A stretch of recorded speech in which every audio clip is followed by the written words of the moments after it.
third, but it's still pretty good. So with only a 50% win rate, it's still pretty reasonable.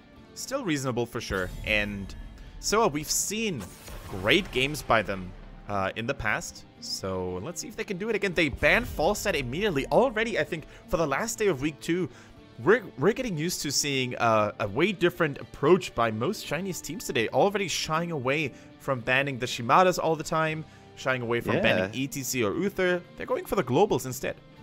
Yeah, the Shimeta seeming to be already in recline here. Still seeing them every now and again, but teams are figuring it out very quickly. Good to see.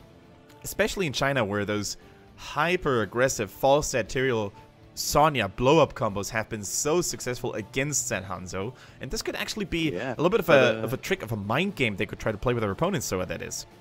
Well, SOA probably wants that Hanzo. This is why the Falstad has been removed here, because, like you were mentioning earlier, it is one of the go-to counters here, so very interesting to see. And I think that they basically predict exactly what SOA is trying to do. Or, let's see. Because the thing is, if SOA picks Hanzo first pick, you still have the Genji open. So leaving both Shimadas open is oftentimes the best way for the second pick team to deal with the situation. It's very true, and the fact is, the top first bans for SOA have only once been one of the Shimadas. They've banned Hanzo once and Genji once, but their top first pick in total is Hanzo. Yeah, Molly, of course, the player you see on the bottom right here, he's laughing, he's grinning, he's a very happy man, and for a reason. Now, what would you say if you do have a little bit more input on that right now, because you're also casting Open Division. Now, from a drafting point of view, Tetcher, what would you say is a good measure against the Genji with a Hanzo in your team? Like, how can you protect the Hanzo against the Genji? Potential Genji. Tassadar seems to be the go-to for this kind of thing. Tassadar and Tyrael is also very helpful, because the whole point of Genji is he is a finisher and will be going by your health bar. Having those shields that can come out of nowhere will prevent the resets, and that can just completely destroy a Genji. You need to put him off his game. Don't give him the predictable plays. And I think Tassadar is a very interesting hero to mention in the first place, because no longer is he the hyper carry double support enabler that he was a couple of months ago when the double support meta was still intact. He is now basically a jack of all trades, a little bit of damage, a little bit of wave clear, a little bit of protection, and we've seen both playstyles basically, the auto attack and the Psystorm build being played in professional play. So we see the one actually going for the Uther Genji, despite, for starters, this is a fantastic combo. It is one of the best combos, and also Uther would work very well with that Hanzo as well, so it's solid to steal that away. To do this, the one did ignore their #1 first pick, which is Greymane, but for very good reason. That Hanzo is just going to get so much pressure from Genji, and now SOA, they have to react to it. Yeah, I would like to call the Uther-Genji combo the crusher of Hero League dreams. Like, whenever you see that go down in Hero League, you're like, oh no, please don't let it be a good Genji and a good Uther who work together very well, because otherwise, we're probably going to get demolished. We see here the Lucio and the Sonya. Sonya currently 80% win rate from Start Over again here, trying to put that whirlwind pressure onto the Genji as well. And of course, Poison Spear, it's a skill shot. It's hard to hit on Genji because he's so mobile, but if you do, oh baby, you are going to have a good time. Yeah, we've seen Lucio really fighting his way into the meta as the Genji counter. As he said, very similar to how he counters Malthael's Tormented Souls, by the way. Whenever there is a lot of damage on multiple targets with the Dragon Blades, you can definitely achieve. The sound barrier, especially if it's timed well, is just so good. And there's a lot of things Genji can do, but he cannot interrupt Lucio from casting it, which is really good for Lucio. Second ban time. This is the ban of the one here. Now, they are looking at the Tychus here, and that's very reasonable. They don't have their tank yet, and Arthur's isn't the immediate go-to, but it could still be reasonable against Sonya. Even though she is a melee mage, just that movement speed slow can be so helpful against her. Yeah, the movement speed slow can be really good. The Tychus altogether as a ban, I don't really hate it, because we've seen, like, you called him a tankier version of Tracer yesterday, I think, during the Open Division cast, when you said that if he goes for the dash talent level 1, he's got so much mobility, but he's also got so much tankiness, simply due to other talents, like the 25 armor after getting stunned. He's got great range in Odin form. Like, there's so many things Tychus can do that oftentimes getting rid of him is a good choice. And I think somebody was watching the last series because the Tychus Illidan interaction is real. It really is, and so considering the one could have just Illidan Arthas as their next two picks there, this is well scouted by SOA here, not letting anything like that go through. Okay, better be safe than sorry, because if you take a look at it, there's really a lot of Illidan counters sitting in the table, or sitting in the composition for SOA, except for the Sonya, maybe, but, you know, I mean, what the one could have a blind. Yeah, what the one could have done is they could have picked Illidan Arthas, for example, because they still need a tank, and they still could have made them work with Illidan instead of against Illidan. So I think the Illidan ban is just a really good precaution measure by SOA. So, the one. What do they need? They've already banned out Tychus, and Falstad's already banned out. So percentage damage is not great, which is why I would kind of like SOA to maybe pick up Diablo during the next draft rotation, due to its incredible punishing potential against Genji. So here is a really good response. I love this. A Nubarak Cocoon for the Lucio, prevent the sound barrier, and Tyrael denying it from SOA. What did I mention at the start of the draft when we were concerned about the Genji? Lots of shields. Being able to spam that little bit of extra protection can really disrupt the Genji combo. So stealing that away is a big deal. Yeah, I think you hit the nail on the head there perfectly, Tetcher. They take away what could be good for SOA, and they also make sure that it really works well and has synergy with what they've already picked thus far. And, you know, the Tyrael, as you said, strong shields for Genji, strong shields even for Nubarak, who's not the tankiest of warriors to begin with. And then you can basically make a spontaneous decision during the game, depending on how things go, depending on what hero SOA is going to pick now. Do you want to go Judgment and abuse the fact that Lucio has no cleanse, no disengage against potential aggressive plays, or do you want to go for the most safe route, for the safer route, and go Sanctification? And then, of course, as you pointed out perfectly as well, the Cocoon, which is a formidable tool against the Genji, now taken away. And Tetcher, you said it. Here's the Dibbles, joined by I did not expect the Brightwing to come with it. I like it, though. I like it. I like it. Yeah, I really do as well. The Polymorph is such a good move against the Genji here, and of course, Emerald Wind, an incredible disengage to force more cleanses out of the Uther here. So we've seen a lot of Tassadar Hanzo in the past across all regions, but I like the Brightwing way more than the Tassadar here for two reasons. A, you provide similar protection. You can even go shield build now, but you could also go cleanse if you want to be safe against judgments. And then you have disengage, which Tassadar doesn't have. You have Emerald Wind and the Polymorph to really keep both Tyrael, Nubarak, Genji, whoever needs it, in check and protect your backline. This is actually a very interesting draft by SOA, showing very little weaknesses against what the one has thus far. So how do the one respond to this? That is a appropriate response. How did you get back down that low down in the draft? But it's a very appropriate response. Greymane does have a little bit of percentage damage in the form of Cursed Bullet and the Alpha Killer later on. It's auto attack damage, which means Brightwing's Spell Shield is going to get a little bit less value, considering right now a lot of their damage was ability damage from Genji. Wow. Already I am pumped to see this game, because it is a clash of styles, and I love it when drafts develop like this, where one team is going for plan A, and the other team is going for plan B. Really, the full defensive composition by SOA, trying to keep everybody alive with Emerald Wind, Diablo peeling, the Lucio, of course, as well, the Sound Bearers, and then you have the one who are very likely going to go full-on aggression. Maybe with a Judgment even in the mix, Tyrael diving in, followed by Nubarak, followed by Genji, Divine Shield. It's going to be an absolute bliss to watch that game. It's gonna be good. The burst potential is good, but the burst protection is pretty solid from the one, assuming they from SOA, assuming that Brightwing Teleport can go off, or if not, Cleanse, like we did say a little bit earlier. It's a unique draft. I always like Diablo versus Genji. I think it's a great hero to run, just due to the instant stun that Overpower is to interrupt Deflect. It's such a huge deal. Yeah, and let's not forget that Genji's Deflect can be interrupted by any form of CC. I shouldn't say any form of CC, but silences and stuns. Yeah. Oh no, I'm slowed. I cannot swing my sword.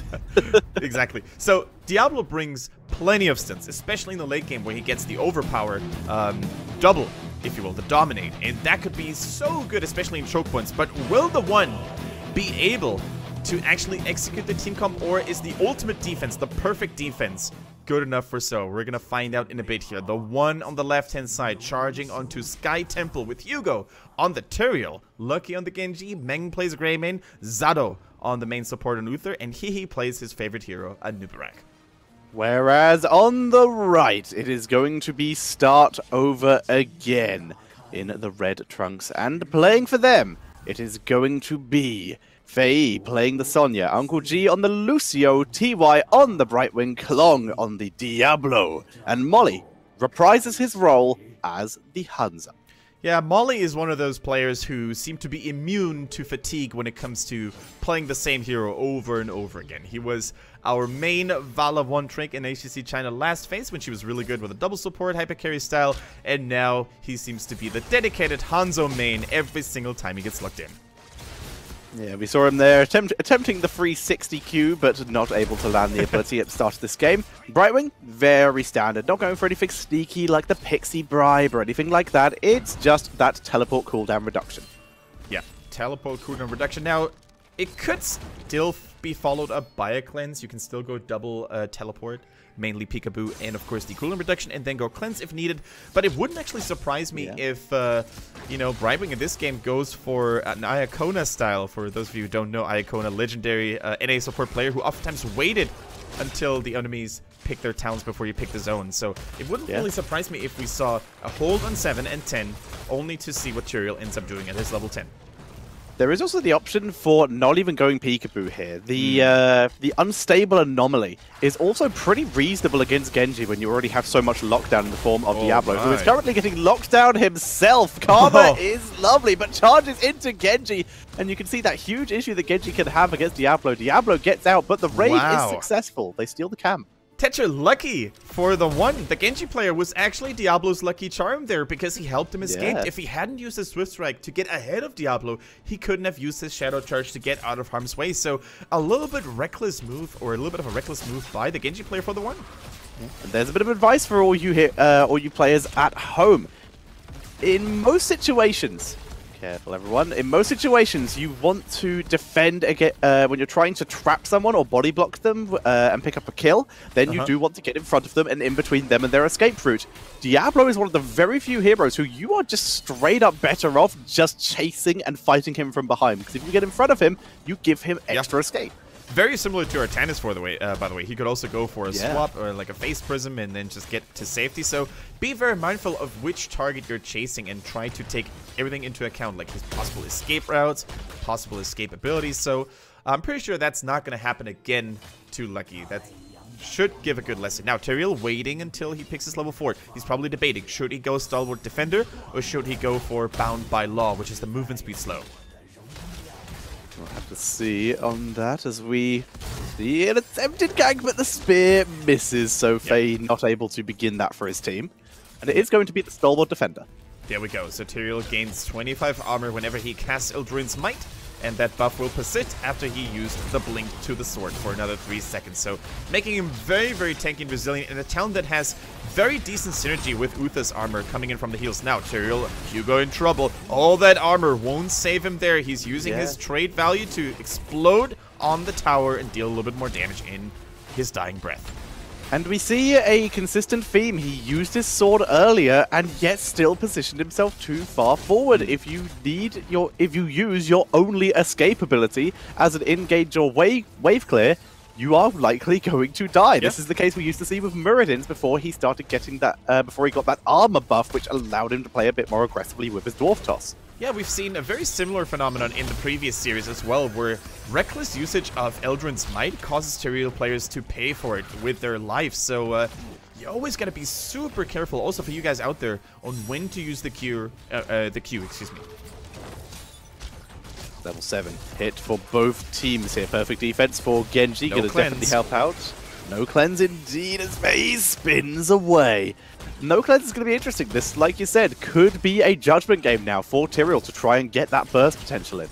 Yeah, I think Hugo on the Tyrael was paying very close attention to what the Brightwing build would look like. And now with the lack of cleanse, He could go for the more aggressive style. In the meantime, Meng going into the Greymane, destroying the fort, and all of a sudden, it is Hanzo abandoned by his friends. You could argue whether Hanzo mains do have friends in the first place, but Molly is going to say bye-bye.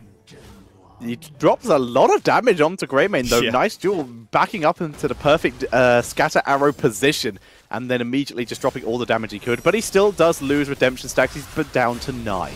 Diablo getting surrounded, but he is so tanky. The Lord of Terror immediately reinforced by a Fairy Dragon as well.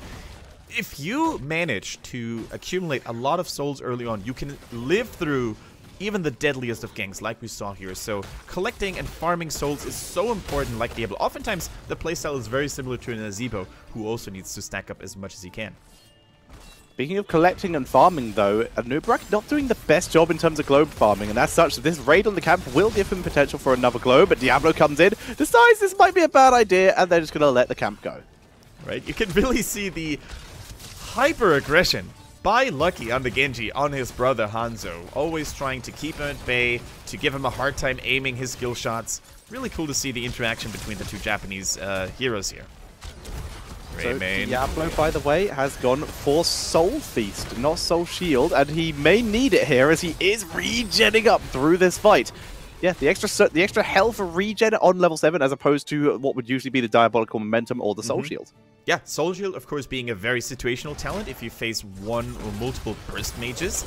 And as you said, Diabolical Momentum, we see this in Europe and other regions a lot, allowing you to flip targets more frequently, to stun them more frequently. Yeah. Very, very useful if you have a CC-heavy team. So instead it is just full regen here, going for, once again, the usual level 1 Devil's Due.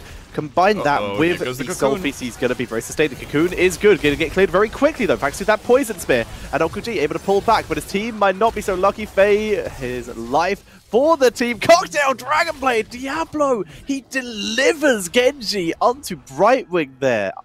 Bit of a misplay. Yeah, that was definitely not intended or working as intended, we should say. However, I love the split-second decision-making by the one. They realized, you know what? We've got our level 10s at the ready. We can just slice and dice our way in with a Genji Dragonblade. Didn't even need to use Sanctification. Didn't even need to use the Divine Shield. They were just rocking it anyways. And so, unfortunately, they let themselves get baited into that fight, although they didn't have heroic abilities ready yet. Well, they still trying to soak up for those heroic abilities. Brightwing clearing out the lane whilst also soaking for her team. Due to the fact she is the global hero, she can rejoin her team at a moment's notice. The one, so confident that they're not going to get raided immediately, that they do this bruiser camp. Yeah. Genji might want to be careful though, because here comes SOA. Now, Genji is so mobile. He'll be able to dash almost over that wall, stopping just short of face planting into the actual wall. There's a couple of heroes who can walk on air. Anubrak, for example. In the meantime, we see Brightwing getting caught in the cocoon. And now we're going to have Uther stuns, Tyrael blocking the path most likely. Molly is trying to evacuate and trying to save Brightwing. There's nothing that could be done. Actually, a nice idea. Cool. Yeah, Molly teleporting back and trying to save Brightwing with a nicely timed Dragon's Arrow. It was literally just a millisecond away from working out. It was, and if that stun had landed, Emerald Wind would have probably saved Brightwing there. So a solid idea, just a little bit too slow due to the time it took to port back. Now, Diablo is holding his level 10, and that's concerning for me because I'm pretty sure APOC would be better. There we go. Okay, there we go. Flippity-flop over, but the cleanse is good. Very good, and that's such Greymane easily able to pull back. Yeah, and trading a 60-second cooldown on Uther's cleanse that can also be reduced by him against a 100-second cooldown on the Apocalypse is a good deal, man. So we see the move into the mid lane against SOA. It's not level 13 for the one yet, so they're trying to get some pressure onto the map and soak up as much XP while they're not being immediately pressured as possible. Alright, in the meantime, we see the one on the warpath. They seem to try and squeeze out every ounce of value they can find here. Genji getting stunned, getting saved here though by Uther, who vice versa stuns Diablo. But this is now a very hectic fight with the boss in the mix and the tornado keeping the one's members separated. Holy Ground is now available for Tyrael, which makes this boss really very hard to raid. Brightwing could teleport in though. This could be the legendary Emerald. She needs to do so now. The charge is there. She needs to start that teleport. Here she goes. Diablo. There we go. Coming in. They've already managed to kill Anubrak. Holy Ground is good as they move move onto the point. Trying to move in. Barrier is good, and it's stolen. SOA with the heist of the century, turning round. Wow! Off 3-4 members of the one and steal that boss as Greymane flees with his tail between his legs. This boss now belonged to us. That's what SOA was thinking during that fight. They played this one so perfectly. They played it so well. Lucio was giving Brightwing a good location to teleport on because he dove right onto the platform. But we're going to take another look at that replay. Look at Lucio here being a good teleport target. Actually, it was Diablo, but he was also right next to Lucio. Great Holy location ground, there. But Emerald Wind just pushing Tyrael off the point, giving them the time to step on. And even with all that deflect and all that healing, even Genji can't 1v5. Yeah, and I think it was actually Uther who was stun chained and stun CC'd here all the time. Look at the Divine Shield. It was ready during that fight, and I think one of those abilities, neither Sanctification nor Divine Shield actually going off. That's how well the CC chain for SOA worked out in that case. And I think it was usually because of the Emerald Wind. Yeah, the Emerald Wind was perfectly timed. Here's the APOC, going to try and get more. The APOC hits nothing, but it's still a 5v4 as we see the continued chase. Beautiful Dragon Arrow hits all four. Cocoon having to be used on Diablo to try and prevent some chase potential as Faye spins through. The Holy Ground does not land, but the Divine Shield and the Sag overlap. Emerald Wind to turn it back round. They want this. Greymane. Diablo gets the kill as they look for more. Genji pokes from the side, but that's still 2 kills already coming in. Genji, very ambitious, jumps over the Holy Ground here, and the rest of the team will get out, but another 2 kills going over to SOA. Yeah, timing mistake here, mechanical mistake by Hugo on the Tyrael. He saw the Divine Shield go down, and there was nobody else being immediately threatened by SOA. So he popped the Sanctification just for good measure because they were basically saying, okay, let's use everything we have and turn around. But the timing by TY on the Brightwing was immaculate. The Emerald Wind hitting slowly after, or shortly after, I should say, before the Sanctification was expired. So that was so well timed by SOA, and unfortunately a little bit too reckless, a little bit too panicky for the one. This is the SOA team that we saw in week number 1. This is the one that we really thought had a good chance of ending in the top 3. They're not going to be able to do it this time, but they could definitely, if they keep playing like this, try and sneak through in the playoffs, as the one are on the back foot with a level and a half behind. And once again, I have to highlight the crucial synergy that is needed for the one between Tyrael and Uther. If those two heroes are not on the same page, they're going to lose tremendously in value. And that's exactly what happened. You either pull the Sanctification first, or you pull the Divine Shield really early. But you can't use both abilities at the same time and hope to win a team fight if SOA plays it well.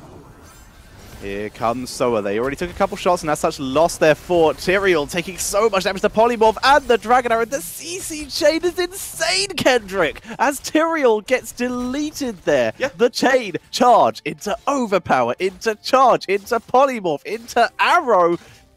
They're just not even including Spear. Yeah, very true. I think the one is fine with losing Tyrael here, though, because they didn't even try to save him. The moment Tyrael was initially stunned by Diablo, everybody was like, okay, retreat, retreat, don't use cooldowns. We're going to need those cooldowns much more direly in the next temple phase. So they sacrificed Tyrael, that's for sure, but how much value is SOA going to get out of it? Genji and Anuprek need to teleport back right now, because look at that push going on in the top lane. This Siege Giant camp will pressure the bot lane, but like you said, the top lane is where they need to be putting their attention. The Bruiser camp, though, isn't going to be pushed with. That's where we could have seen SOA maybe overextend, but they are now ahead enough, only a level and a bit by now, but they are in a position where they can afford to play a little bit safer. They can calm down a bit. Yeah, very true. I think both teams are really slowing things down and gearing up for that next temple phase, which should be happening relatively soon. And keep in mind, guys, it's only one temple, so the team that is currently ahead structurally, which is the one, they cannot afford to play this slowly. They will have to teamfight. Genji going in, Ice Block by Brightwing, used very early on, though.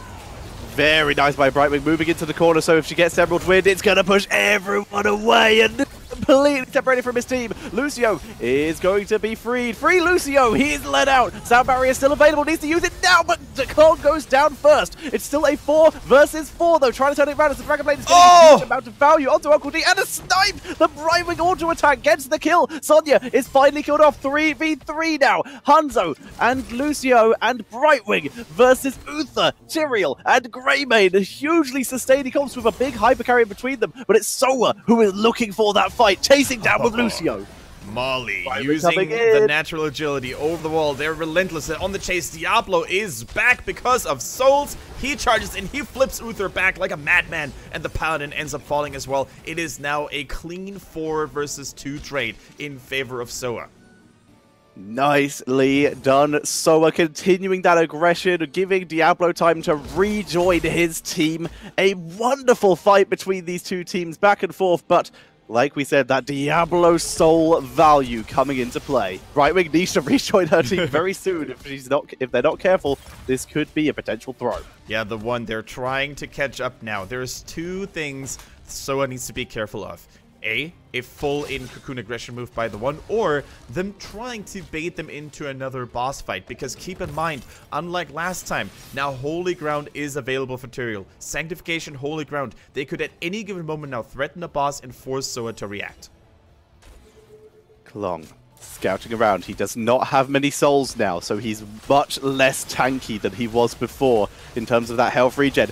And another ambitious boss attempt. If they are planning this, they need a preemptive sanctification this time. Yep. Because that's what messed them up last night. Maybe a Divine Shield onto Hugo before this boss goes down. Genji hanging around the area. They might even leash this, but now it's too low. If they leash it now, SOA will steal this. Hugo's already low. Gets a heal from Uther to give him the chance to move on to the point. The dance of death around this boss is beginning. Lucky, if he dies now, that would be disastrous. The boss abandoned. Huge Dragon are into Apocalypse, Kendrick. The Dragon Blade getting no value. Finally, Sanctification is dropped. Diablo charges straight through, getting nothing. Klong is going to get taken out, but a noob is dropping low as well. He will die in exchange. It's a 1-for-1 at the beginning stages of this fight. Brightwing teleporting onto Uncle G, keeping him alive and trying to get the shield. Has to use the Ice Block as Fei Yi is doing so much damage, turning this fight around. Storm Shield is used with the level 20 hit, and Lucky is in full retreat. He will get out, but this boss now belongs to SOA. Ladies and gentlemen, the power of double support. The sustain was crazy in that team fight. Brightwing using all of her abilities when it really mattered. Most importantly, the Ice Block to keep herself alive. And keep in mind, while the Ice Block is active, her passive healing still continues. But also, the one looked a lot better in that team fight. The Sanctification was actually good, almost enough to swing the favor, to swing the momentum in their favor. But now it is SOA who, with the power of double support, are going to hammer on that bottom keep. Brightwing joining here with another shield. Fei Yi, it is so important that he is still alive on the Sonya, because his core damage, his structured damage actually, could be the one moment to really turn things around. Let's see how much they're willing to commit to this. Diablo only respawning right now.